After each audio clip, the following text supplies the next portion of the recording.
சொல்லுவார்.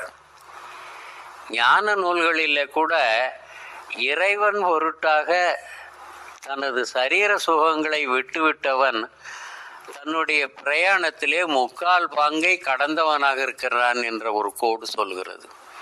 ஞான மார்க்கத்தில் சரீர சுகத்தை யார் ஒருவன் கடவுளுக்காக விட்டானோ அவன் தன்னுடைய கடவுளை நோக்கிய பிரயாணத்திலே முக்கால் தாகத்தை அவன் கடந்தவனாக இருக்கிறான் என்றால், தேகப்பற்றை விடுதல் என்பது சுத்த சன்மார்க்கத்திலே எவ்வளவு முக்கியமானது என்பதை நாம் உணர்ந்து கொள்ள வேண்டும். ஓரளவுக்கு அனுபவித்ததெல்லாம் போதும் என்ற அலைக்கு கொஞ்சம் கொஞ்சமாக வந்து இன்னும் பூரணமாக நம்மை நாமே அனுபவிக்காத அளவுக்கு நாம் மாறிக்கொண்டு வர வேண்டியது ஒரு முக்கியமான கட்டமாக இருக்கிறது.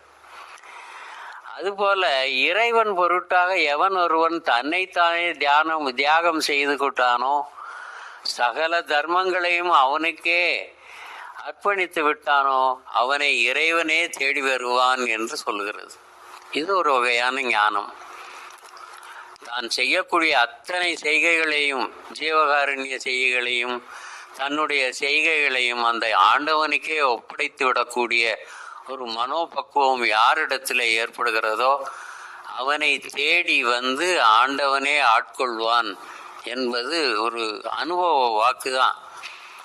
சுத்த சன்மார்க்கத்திலேயும் நீங்கள் ஜீவகாருண்யத்தையே வந்து ஒரு வாழ்க்கை தத்துவமாக எடுத்துக்கொண்டால் அவனே ஆண்டவனும் ஆவான் என்று வள்ளற் பெருமான் கூறவில்லையா? அதுபோலத்தான் இன்றைய காலகட்டத்தில் கலியுகம் முடிந்து சுத்த சன்மார்க்கம் ஆரம்பித்திருக்கிறது என்று சொன்னார்கள். அந்த சுத்த சன்மார்க்கத்திலே சுத்த சன்மார்க்க சம்சார வாழ்க்கை ஒன்று புதிதாக தொடங்க வேண்டி இருக்கின்றது.